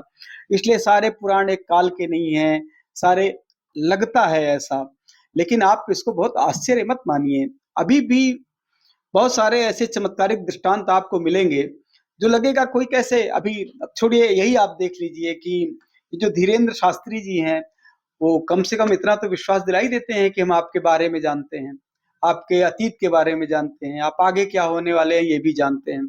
है ना चमत्कार, देख करके आश्चर्य। तो विद्याएं हैं यहाँ गजब गजब की, भारत की सचमुच, भारत में जो विद्याएं हैं ये हम जो हमें विश्वगुरु जैसी उपाधि मिली थी, एक सचमुच परिहास का विषय नहीं है। था इस देश में अलग अलग ढंग की कितनी विद्याएं थी यहाँ, जो विद्याओं का उल्लेख है। हमारा तो बहुत भयंकर पतन हुआ है, हमने तो बहुत कुछ खो ही दिया है, खत्म है हमारे पास, अब क्या है, अब तो बहुत कम विद्याएं हैं। पहले इस देश में जितनी विद्याएं थी, गुरु का वो सामर्थ्य होता था कि गुरु अपनी सारी विद्या संक्रांत कर देता था विद्यार्थी में। वो जो दक्षिणामूर्ति का स्तोत्र का श्लोक है, चित्रम पट तरोर मूले वृद्धा शिष्या गुरु युवा गुरोस्तु मौनम व्याख्यानम शिष्यास्तु छिन्न संशयाः। वो क्या कहते हैं कि वो जो आचार्य हैं वो बालक हैं और जो विद्यार्थी हैं वो वृद्ध हैं, और आचार्य अपने कुछ बोल भी नहीं रहे हैं, मौनम व्याख्यानम, मौन है, और शिष्यों के सारे डाउट्स भी क्लियर हो रहे हैं, शिष्यों का छिन्न संशयाः, संशय नष्ट हो रहे हैं। ऐसा कैसे हो सकता है, लगेगा आपको कि ऐसा कैसे हो सकता है, लेकिन ये सचमुच था, गलत बिल्कुल नहीं लिखा गया। शंकराचार्य जी के 4 शिष्य थे, उसमें से एक त्रोटकाचार्य थे। तो त्रोटकाचार्य जो है वो थोड़ा पढ़ने में सामान्य बुद्धि के थे और तीक्ष्ण बुद्धि के लोग थे, तो वो ज्यादा गुरु जी की सेवा में रहते थे, गुरु सेवा में ही समर्पित रहते थे। एक दिन भगवान शंकराचार्य को लगा कि ये तो बहुत सेवा भावी है, लेकिन इसकी बुद्धि में वो है नहीं, और थोड़े जो और दूसरे सहपाठी थे वो थोड़ा उसका परिहास करते थे। तो उन्होंने सोचा कि इसको मैं थोड़ा विद्या प्रदान कर देता हूँ, संकल्प कर लिया होगा। वो जैसे वहां से किसी सरोवर नदी में घड़े में जल भरने गए थे, वहां से आए तो आकर जैसे ही उस सभा के पास पहुंचे जहां बैठे हुए थे शंकराचार्य जी और उनके अन्य शिष्यगण, वहां आते ही त्रोटक छंद में उन्होंने भगवान शंकराचार्य जी की स्तुति आरंभ कर दी। अब सारे लोग वहां भौचक्का हो गए हैं, श्लोक और वो भी त्रोटक छंद में, बड़ा कठिन छंद है, इस पर ये श्लोक रचना करके भगवान की स्तुति करने लगे। तो सभी लोग सोचते थे कि अरे ये तो ऐसा संभव ही नहीं है। विद्या संक्रांत करने की बहुत अच्छी परंपरा हमारे देश में रही है, बहुत तरह की विद्याएं थी, सब चीज कल्पना में नहीं है। जो हमारे यहाँ योगज प्रत्यक्ष की बात है वो है, योगज प्रत्यक्ष में योगी प्रत्यक्ष कर लेता है पता नहीं कहाँ की, जो उसके इंद्री से बहुत परे है, योगज प्रत्यक्ष, और उसका शास्त्रीय संदर्भ है। ऐसा नहीं है कि कोई कल्पित बात है कि नहीं। आपने न्याय सिद्धांत मुक्तावली में पढ़ा होगा कि एक योगज प्रत्यक्ष है। जो सिद्धियां हैं, अष्ट सिद्धि हैं, अणिमा महिमा गरिमा लघिमा प्राप्ति प्राकाम ईशित्व वशित्व, तो ये हैं, बिल्कुल हैं। मुझे तो लगता है कि बहुत सारे जो आजकल के कथावाचक लोग हैं उनमें कोई ना कोई सिद्धि तो है, नहीं कई बार उनसे बहुत बहुत बहुत बड़े विद्वान लोग भी वो सामर्थ्य अर्जित नहीं कर पाते कि लोग उनके पीछे चलें, और उनके कथावाचकों के लोग पीछे अच्छी मात्रा में लोग उनका अनुकरण करते हैं। इसलिए ये विद्याएं बहुत सारी थी हमारे देश में, और इन विद्याओं का अब बहुत ह्रास हुआ है, इसमें कोई संदेह नहीं है, क्योंकि इन विद्याओं का व्यवस्थित स्वरूप नहीं मिल रहा है। आप कलाओं के क्षेत्र में देखिए, जो चतुष्षष्ठी कलाएं हैं, इन कलाओं की स्थिति को देखिए, आपको आज जो कला का स्वरूप मिल रहा है वो तो ह्रास वाला ही मिल रहा है। आखिर संगीत में कभी ऐसा सामर्थ्य था, जो बताते हैं कि दीपक राग गाने पर दीपक जल उठते थे, मेघ वाला जो राग है उसको गाने पे मल्हार क्या है, मेघ मल्हार वृष्टि होने लगती थी। बिल्कुल भी ये कल्पित बातें नहीं हैं। इस तरह के संगीत में सामर्थ्य रहा होगा, और आज भी बहुत सारी चीजें ऐसी हैं जो आप श्रम से नहीं प्राप्त कर सकते हैं, जितना उसको आप कृपा से प्राप्त कर सकते हैं। तो इसलिए क्या है कि हमें अपनी इन विद्याओं के बारे में ये बात ठीक है कि परिस्थितियां कुछ ऐसी हैं कि किसी को क्या कह सकते हैं, क्या किया जा सकता है। मेरा तो अपना कहना ये है, मैं सोचता हूँ कि देश में कुछ ऐसे विश्वविद्यालय बनाए जाएँ जो विशुद्ध रूप से अनुसंधान के लिए समर्पित हों। उस विश्वविद्यालय का नाम ही हो अनुसंधान विश्वविद्यालय। केवल भारतीय विद्याओं का एक अनुसंधान विश्वविद्यालय होना चाहिए। क्यों? भारतीय विद्याओं का ये जो क्लासों में पीएचडी डिग्री के लिए अनुसंधान हो रहा है, ये कोई अनुसंधान नहीं है। बस ऐसा ही है, अपना काम चलाना है, पीएचडी पाना भी है, नौकरी भी पानी है, जीवन भी आगे बढ़ाना है, समय से करना है, 3 साल में करना है। कैसे रिसर्च 3 साल में, रिसर्च कोई शुभम जी 3 साल में क्या रिसर्च हो पाएगी? ऐसे ही होगी जैसे हो रही है। एक ऐस तुलनात्मक अध्ययन, समीक्षात्मक अध्ययन होगी, तुलनात्मक होगी, समीक्षा होगी। वो रिसर्च करने के लिए तो सचमुच विजय जी, साइंस के जो रिसर्चेज हैं, साइंस में इस तरह के रिसर्च के सेंटर्स बने हैं, उनके अपने इंस्टीट्यूट है जहाँ साइंटिस्ट 1 साइंटिस्ट 2 होते हैं ना उनके सारे। ऐसे ही संस्कृत का एक ऐसा विश्वविद्यालय बनना चाहिए इंडोलॉजी का, जो केवल रिसर्च के लिए समर्पित हो, केवल रिसर्च वहां कराया जाए, और उसकी संरचना ऐसी हो कि वहां दोनों विधाओं के लोगों को रखा जाए, जो मॉडर्न तरीके से सोच रहे हैं, जो आधुनिक विज्ञान के विज्ञ लोग हैं, और जो पारंपरिक शास्त्रों के जानकार हैं, उनका एक ग्रुप इस तरह से तैयार किया जाए, तभी आप चीजों के बारे में कुछ कह पाएंगे। नहीं तो ऐसा होगा कि हम ये कहते हुए फिरेंगे कि हमारी संस्कृत में सब कुछ है, और वो लोग ये कहेंगे कि संस्कृत जानते नहीं, तो उन्हें संस्कृत के बारे में पता नहीं चलेगा। तो सोचते हैं, तो जो हमारा कंट्रीब्यूशन है वो नहीं आ रहा है सामने समाज के, जरूरी है। तो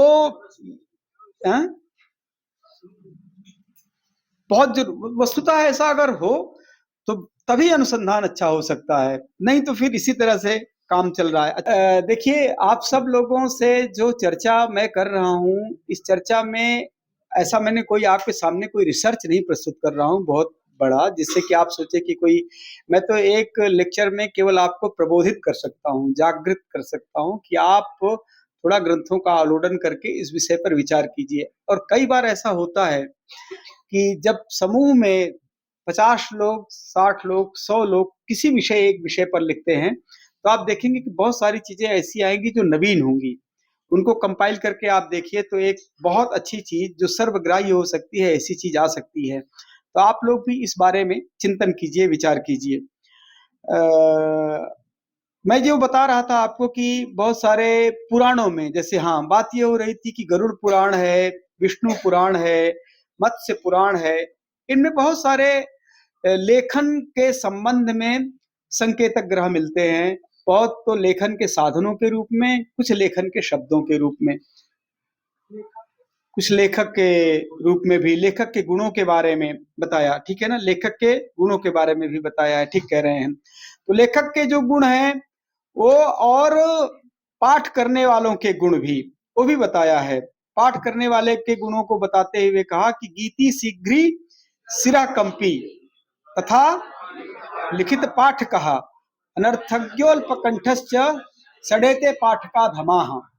ये अधम पाठक हैं जो आजकल ज्यादा ही होते हैं।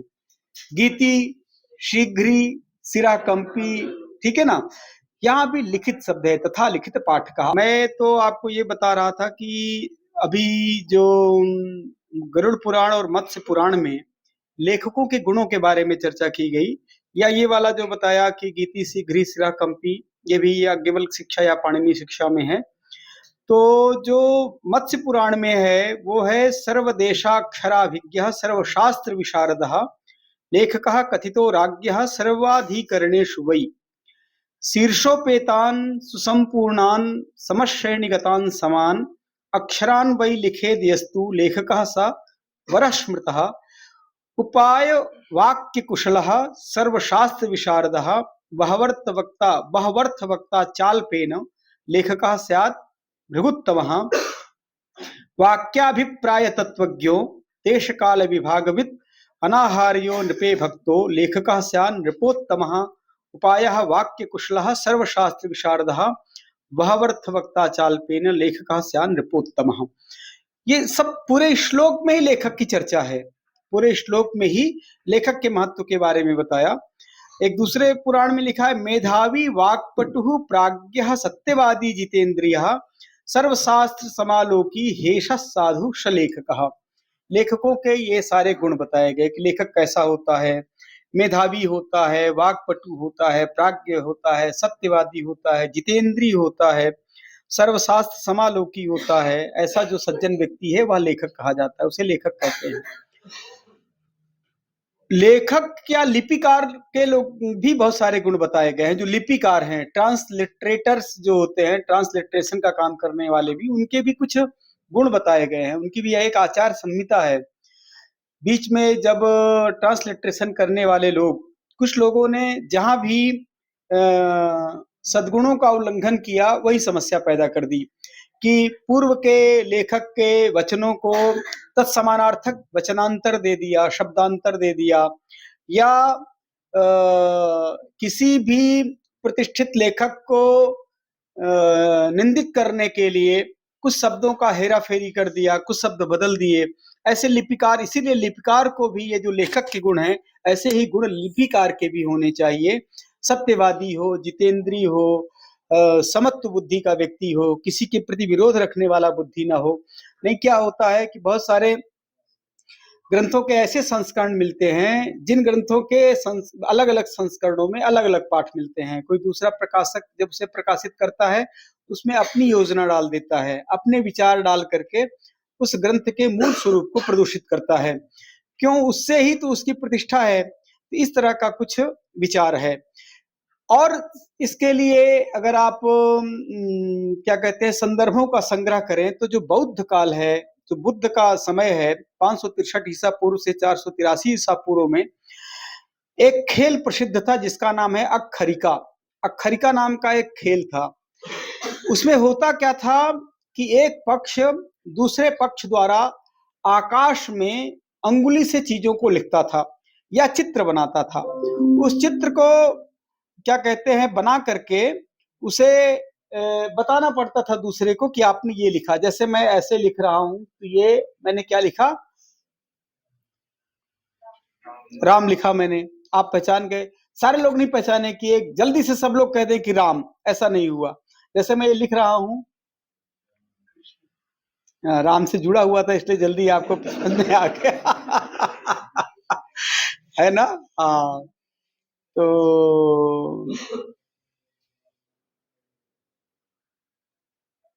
अब बताइए। भद्र, यस, भद्र। इसका मतलब शब्द नहीं आपने बताया, ये तो गेम है, जो बता दिया वो जीत गया। तो ये एक अक्खरिका गेम था। गेम में इससे क्या पता चलता है, बिल्कुल लेखन की परंपरा है। लिखते थे तभी तो दूसरा उस लेखन को समझता था। यह जो, और यह काल क्या है, बुद्ध का काल जो 563 से 483 ईसा पूर्व का मतलब क्या है कि छठी शताब्दी ईसा पूर्व जो बुद्ध का काल है, उस काल में अक्खरिका यह गेम जो है ये सिद्ध करता है कि उसमें लिखने जैसी एक पद्धति थी। एक और उसमें उनकी व्यवस्था में था कि जिसे जो चोर होता था उसको राजा के दरबार में उसका नाम लिखा होता था, उसे लिखतक चोर कहते थे। लिखतक चोर, जैसे कोई चोरी में पकड़ा गया तो उसका नाम राजा के यहाँ उसकी पंजिका में दर्ज होता था कि ये लिखतक चोर है, ये मतलब नामी बदमाश है। ऐसा नहीं है कि इसका रिकॉर्ड नहीं है, ये ऐसा है जो लिखतक चोर है, जिसके बारे में ग्रंथ मतलब राजा के दरबार में लिखा हुआ है। ये एक संदेश है लेखन के बारे में। ऐसे ही महावग्ग जो ग्रंथ है उनका, महावग्ग ग्रंथ में लेखा, गणना आदि का उल्लेख मिलता है। साथ ही पोथक शब्द का भी उल्लेख है। जो पोथक, पोथी, ग्रंथ, ये शब्द मिलते हैं जो लेखन के बारे में संकेत देते हैं। विनय पिटक में भी लेखन को एक महत्वपूर्ण और प्रशंसनीय कला के रूप में प्रस्तुत किया गया है। जैन काल जो 599 ईसा पूर्व से 527 ईसा पूर्व जिसका काल है, कुमारपाल प्रबंध नामक ग्रंथ में उल्लेख आया है, एकदा प्रातर गुरून् सर्व साधूंश्च वंदित्वा लेखक शाला विलोकनाय गताः। लेखक की कोई शाला भी थी, जहां जिस आवास में, जिस स्थान में लेखक रहते थे, लेखन का कार्य करते थे, तो वहां लेखन शाला का अर्थ है कि ये पूरा वाक्य है, एकदा प्रातर गुरून् सर्व साधूंश्च वंदित्वा लेखक शाला विलोकनाय गताः। लेखकाः करगद पत्राणि लिखंतो दृष्टाः। लेखक जो है कागज के पृष्ठों पर लिखते हुए देखे गए। तो इस प्रकार बौद्ध के समय और जैन के समय, आप जो ये 6ठी शताब्दी ईसा पूर्व का काल है, उस काल में लिखने के अनेक सारे संकेत प्राप्त होते हैं। सम्राट के जो शिलालेख हैं उनमें भी दीपिकार, लिपिकार और दीपिकार ये शब्द मिलते हैं। इसके अलावा अशोककालीन जो सब शिलालेख है उनमें भी ब्राह्मी लिपि में टंकित बहुत सारी चीजें उनके बारे में भी मिलती हैं, बहुत सारे संकेत मिलते हैं।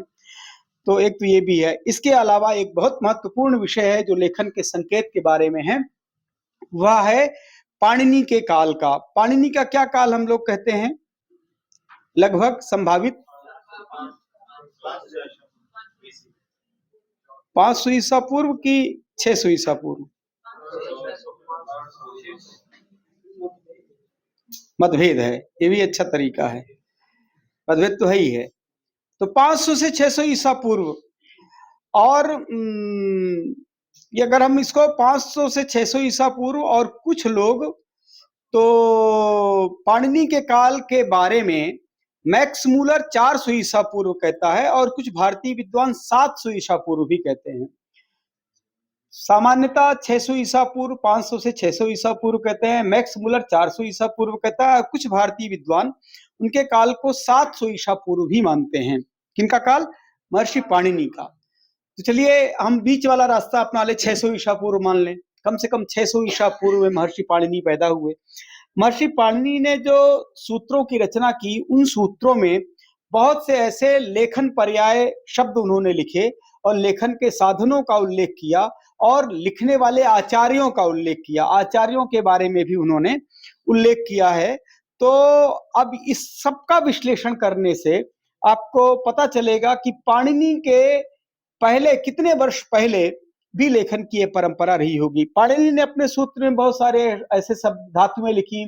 लिख अपने आप में एक धातु है, टंक है, उत्कीर्ण है, लिंप है, ये सब पाणिनि। कृश है, कृश विलेखने, कर्षति, इस तरह की धातुओं का उल्लेख है। और रूप धातु है। तो ये बहुत सारे ऐसे पाणिनि के सूत्रों में ये उल्लेख मिलते हैं। साथ में लेखन साधनों में तूलिका का उल्लेख है, लेखनी का उल्लेख है। तो ये सारे शब्द कहीं न कहीं लेखन के उत्पत्ति को, लेखन के प्रचलन को प्रतिपादित करते हैं। साथ में महर्षि पाणिनि के सूत्रों में, अष्टाध्यायी सूत्रों में उनके पूर्व 18 आचार्यों का उल्लेख है। पाणिनि ने अपने अष्टाध्यायी में अपने से पहले 18 आचार्यों का नाम लिखा है। जैसे लोपः साकल्यस्य, ऋतो भारद्वाजस्य, लटः साकटायनस्य, है ना। ऐसे ही चक्रायणस्य कोई सूत्र है, ई चक्र। हाँ, ये अब व्याकरण के लोग इसको बेहतर जानते होंगे। ऐसे 18 आचार्यों का उल्लेख किया महर्षि पाणिनि ने। उनका उल्लेख करने का मतलब क्या है? साकल्य के मत में। लोपा साकल्य से का क्या अर्थ है? क्या वृत्ति है उसकी?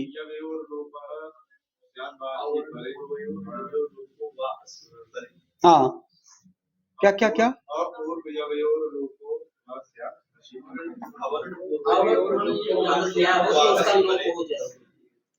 है?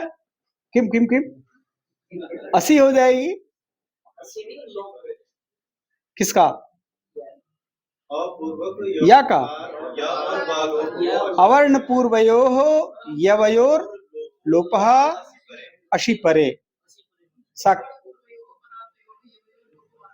हाँ, चलिए सब ये एक चीज और इन्होंने जोड़ दिया कि अवर्ण पूर्वक पदांत या और वा का लोप होता है अश प्रत्याहार के वर्ण परे बाद में होने पर विकल्प से। विकल्प से का मतलब साकल्य मत में, ये साकल्य का मत है। मत कैसे ऐसे आया होगा? कोई लिखित साहित्य रहा होगा तभी तो मत पता चलेगा। ये पाणिनि को कैसे पता चलता कि साकल्य ऋषि का ये मत है? और जरूरी नहीं है कि पाणिनि के ही काल में वो 18 आचार्य पैदा हो गए। 18 के 18 आचार्य पाणिनि के ही काल में हुए और पाणिनि की सबसे मुलाकात भी हो गई और पाणिनि ने उनके व्याकरण को भी समझ लिया और उनमें आपत्ति भी दर्ज करा दी। ऐसा बिल्कुल नहीं था।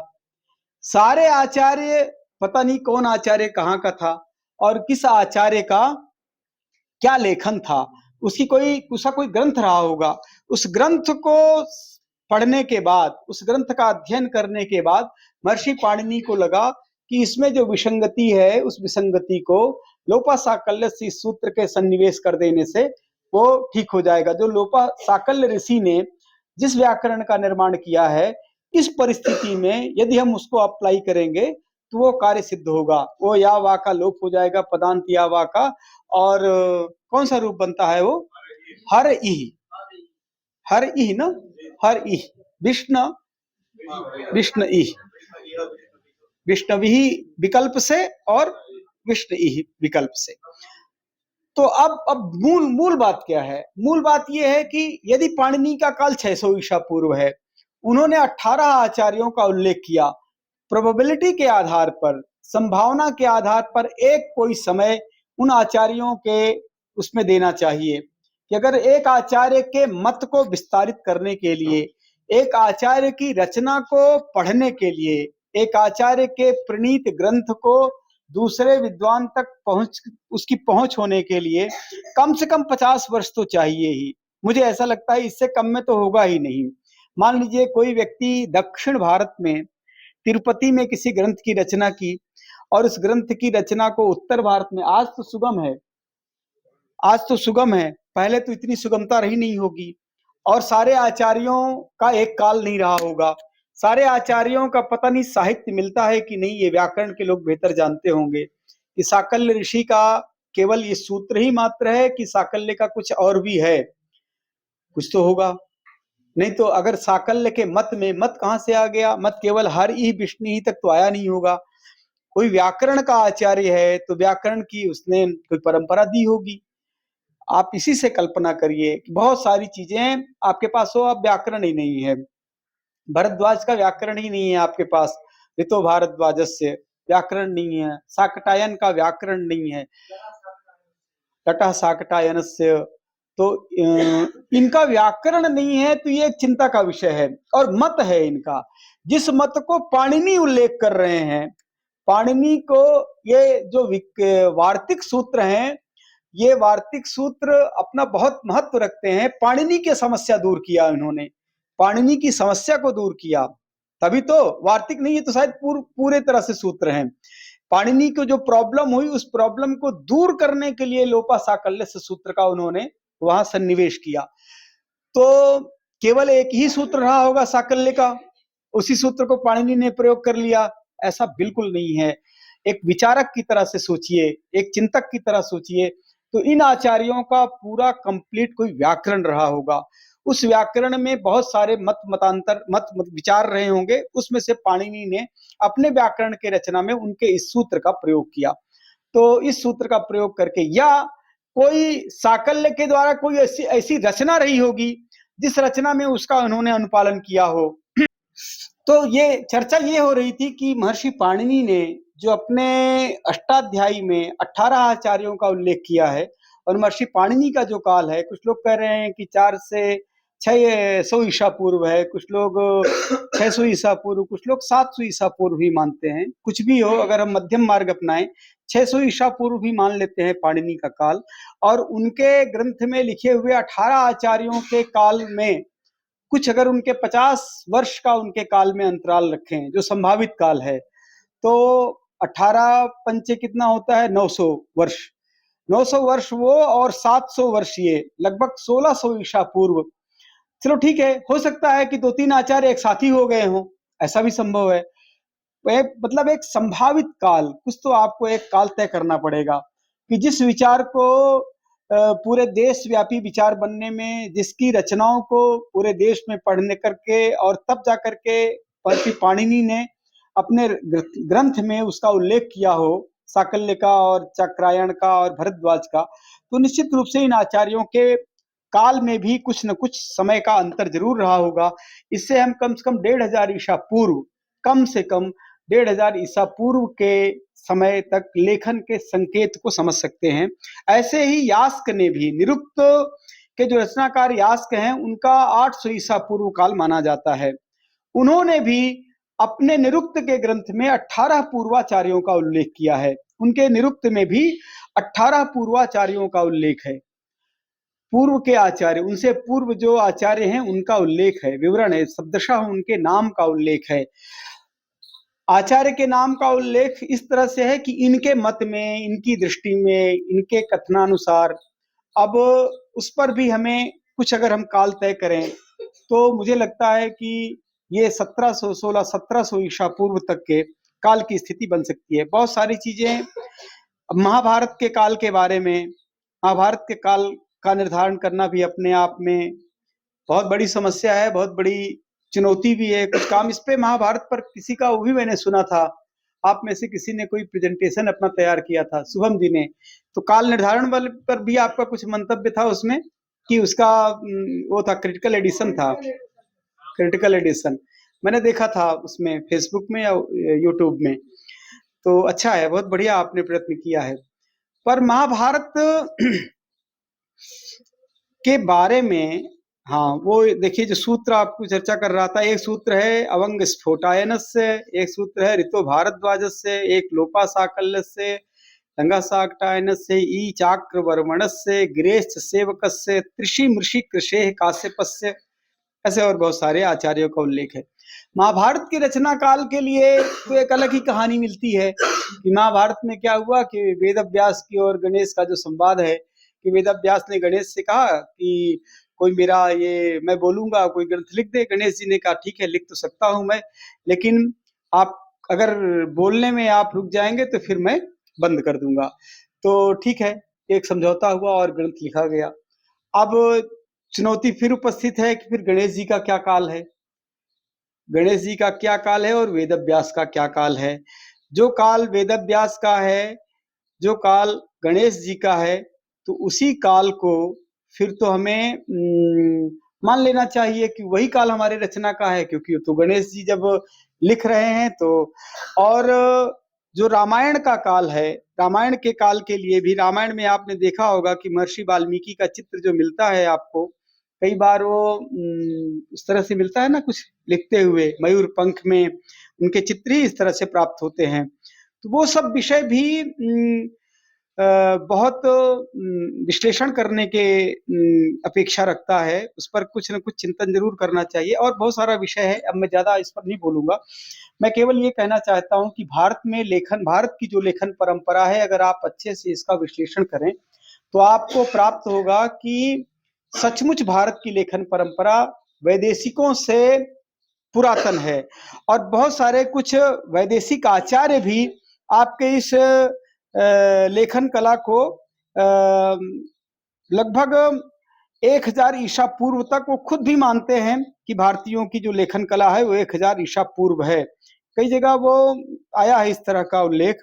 ऋग्वेद में भी, यजुर्वेद के बाद सनेई संहिता में, ऋग्वेद में अष्टकर्णी गौः इस तरह का शब्द मिलता है, जिसके गाय में स्वस्तिकर्णी गौः, अष्टकर्णी गौः, कान में उसके 8 का उल्लेख है और स्वस्ति का चिन्ह मिलता है, जिससे पता चलता है कि ये सहस्रम में ददतो अष्टकर्ण्यः। सहस्रम में ददतो अष्टकर्ण्य का मतलब है कि 1000 ऐसी गायें मुझे दान कीजिए जिनके कान में अष्ट का उल्लेख है। इस तरह की बहुत सारी चीजें, स्वस्तिकर्णी, पंचकर्णी, अष्टकर्णी, ये गायों के बारे में लिखने का उल्लेख है। ऋग्वेद में एक अक्ष सूक्त है, अक्ष सूक्त में भी चाहे वो सिंबल ही हो, लेकिन सिंबल जो है किसी संकेत को बताने वाले हैं, चाहे वो काउंटिंग की दृष्टि से, गणना की दृष्टि से हो, उनकी कोई संख्या हो, तो कोई ना कोई वो संकेत है। और भी ऋग्वेद में वो आप जब यजुर्वेद में वो पढ़ते हैं, शुक्ल यजुर्वेद संहिता रुद्राष्टाध्यायी का पाठ करते हैं, तो वो संख्याओं का एक बड़ा विश्लेषण है।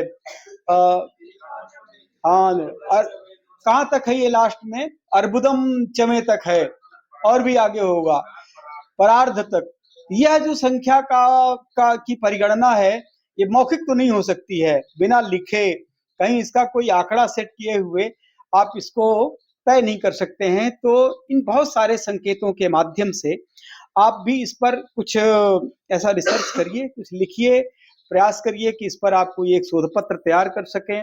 और बहुत रुचिकर विषय है और ये एक बहुत अच्छा कंट्रीब्यूशन होगा आपका। वैसे हमारे देश में लेखन के बारे में ये भी कहा जाता है कि एक वैदिशी लिपि भी है। वैदिशी माने एक ब्रह्मा की लिपि भी है, ब्रह्मा भी लिखते हैं, ऐसा कहते हैं ना। यत् पूर्वम विधिना ललाट लिखितम तन्मार्जितुम काक्षमः। एक श्लोक है बहुत सुंदर सा। यद्धात्रा निजभाल पट्ट लिखितम स्तोकम महद्वाधनम तत्प्राप्नोति मरुस्थलेपि नितराम मेरौ ततो नाधिकम तद्धीरो भव वित्त वत्स कृपणाम वृत्तिम वृथा मा कृथा कूपे पश्य पयो निधावपि घटो गृह्णाति तुल्यम जलम। ये नहीं, ये दूसरा श्लोक आ गया। हाँ, यद पूर्वम विधिना ललाट लिखितम, ये तो है ही। इसके लिए भी कहा यद धात्रा निज भाल पट्ट लिखितम, जो आपके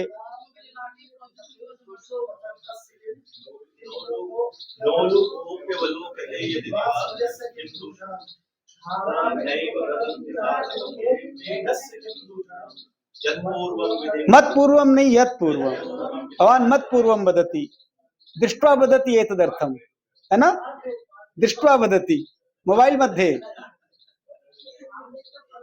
पत्रम पत्रम, ये हमको भी याद है। पत्रम नैव यदा करीर विटपे दोषो वसंतस्य किम नो लूकोप्यवलोकते यदि दिवा सूर्यस्य किम दूषणम धारा नैव पतन्ति चातक मुखे मेघस्य किम दूषणम यत् पूर्वम विधिना ललाट लिखितम तन्मार्जितुम कः क्षमः। इसका मतलब कोई वैदिशी लिपि भी है, कोई भाग्य लिपि है ना। लोग कहते हैं, अत्यंत ग्राम्य जन भी इस बात का उल्लेख करते हैं कि जो ब्रह्मा ने लिख दिया है उसे कौन मेट सकता है ना।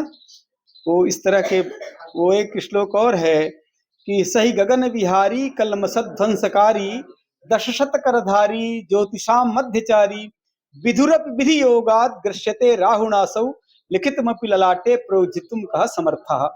तो ये लिपि लेखन के बारे में, ये जो अपने भारतीय चिंतन में, भारतीय विचार में देवताओं तक की चर्चा है कि हमारे जो देवता हैं उन्होंने भी ये लेखन का वो किया है। और जो ब्राह्मी लिपि के बारे में चर्चा है तो कहते हैं कि साक्षात ब्रह्मा के द्वारा यह प्रवृत्त लिपि है। इससे पश्चिम में भी है, पश्चिम के भी वो सब लोग भी अपने लिपि का कोई अलग अलग देवता बताते हैं। ऐसा नहीं है कि हम कुछ थोड़ा ज्यादा धर्मवादी हैं, अध्यात्मवादी हैं, इसलिए अच्छी रचना में ईश्वर का नाम जोड़ते हैं। पश्चिम के लोग भी लिपियों के जनक देवताओं को मानते हैं, उनकी अलग अलग लिपियों के जनक अलग अलग देवता को मानते हैं कि इस देवता से उनके यहाँ लिपि पैदा हुई। तो हमारे यहाँ भी यह एक लिपि का जो विषय है बहुत महत्वपूर्ण विषय है। इस विषय पर थोड़ा आप लोग विश्लेषण करिए, कुछ खोजिए, अपने अपने शास्त्र के अनुसार खोजिए। कुछ चीजें मिलती हैं अलग अलग शास्त्रों में, जैसे ज्योतिषीय ग्रंथों में भी कुछ इस तरह का प्राप्त हो, प्राचीन ग्रंथों में, पुराण के ग्रंथों में, क्योंकि पुराण तो इतिहास ही है, पुराण के ग्रंथों में इस तरह की चीजें प्राप्त हों। ये जरूर है कि लिपि के निर्धारण में ज्यादा जरूरी है ग्रंथों के काल का निर्धारण।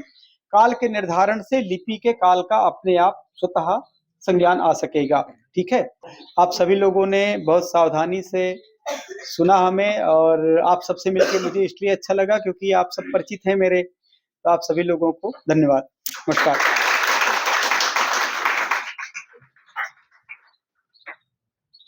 बहुत बहुत धन्यवाद गुरुजी। आपके लिए मेरे मुख से केवल एक ही शब्द निकलता है कि आप जितने छात्र वत्सल हैं, वैसा मैंने अब तक किसी भी आचार्य में ये गुण नहीं देखा है।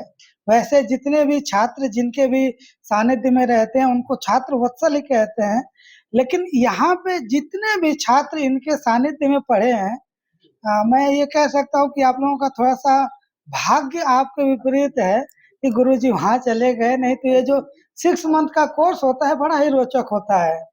ठीक है, पर डे 2-2 क्लास होती है गुरुजी की, रिसर्च मेथोडोलॉजी की और एथिक्स की, प्लगरिज्म की। तो आप इस विषय को अनुभव करते कि गुरु जी का जो शिष्य वत्सलता गुण है कितना अधिक है और परिमित है। मैं अभिषेक चौबे जी से निवेदन करता हूँ कि आप गुरु जी के आज के व्याख्यान के लिए धन्यवाद ज्ञापन करें, कृतज्ञता ज्ञापन करें।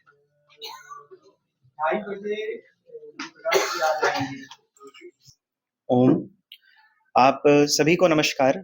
श्री लाल बहादुर शास्त्री राष्ट्रीय संस्कृत विश्वविद्यालय के शोध विभाग द्वारा आयोजित राष्ट्रीय लिपि विज्ञान एवं पांडुलिपि विज्ञान पर आधारित इस कार्यशाला में जुड़ने के लिए मैं आप सभी का धन्यवाद ज्ञापित करता हूं। आज परम सौभाग्य का विषय है कि इस कार्यशाला के पंचम दिवस पर विषय विशेषज्ञ के रूप में महर्षि पाणिनि संस्कृत एवं वैदिक विश्वविद्यालय के कुलगुरु, भारतीय ज्ञान परंपरा के परम उपासक, जिनकी न्याय शास्त्र में अप्रतिहत गति है, ऐसे महनीय आचार्य शिवशंकर मिश्र गुरु जी का सानिध्य हमें प्राप्त हुआ है। और गुरु जी हमारे अभिभावक स्वरूप हैं, तो समय समय पर गुरु जी का आशीर्वाद इस विश्वविद्यालय को मिलता रहा है। आज के इस व्याख्यान में गुरु जी ने जो लेखन कला का उद्भव और विकास है उस पर चर्चा की। आपने भारतीय लिपियों की प्राचीनता को सार्थक संदर्भों के माध्यम से सिद्ध किया कि जो भारतीय लिपियां हैं उनका विकास मतलब जो लेखन कला का विकास है वो भारत में ही हुआ। जो पाश्चात्य विद्वानों के मत हैं उनका तर्क के माध्यम से उनका खंडन किया। इस व्याख्यान से वास्तव में हमें आपने प्रबोधित और जागृत किया है। इसके लिए मैं आपका धन्यवाद ज्ञापित करता हूं समस्त विश्वविद्यालय परिवार की ओर से, तथा इस कार्यक्रम के संयोजक प्रोफेसर विष्णुपद महापात्र जी, जो अभी हमारे बीच उपस्थित नहीं है अपने किसी व्यस्तताओं के कारण, उनकी ओर से भी आपका धन्यवाद ज्ञापित करता हूं। जैसा कि हम सभी को गुरुजी ने बताया कि कल एक शलाका परीक्षा होने वाली है, उसमें गुरुजी की काफी व्यस्तता है, उसके बावजूद भी गुरुजी ने समय निकाल करके, गुरुजी रात भर जागे हुए थे, उस कार्यक्रम को निरंतर देख रहे हैं, उसके बावजूद आज यहाँ पर इतना ओजपूर्ण अपना व्याख्यान दिया, उसके लिए आप सभी करतल ध्वनि से गुरुजी का एक बार पुनः धन्यवाद। तथा इस कार्यशाला के संयोजक प्रोफेसर विष्णुपद महापात्र गुरुजी का भी मैं धन्यवाद ज्ञापित करता हूँ।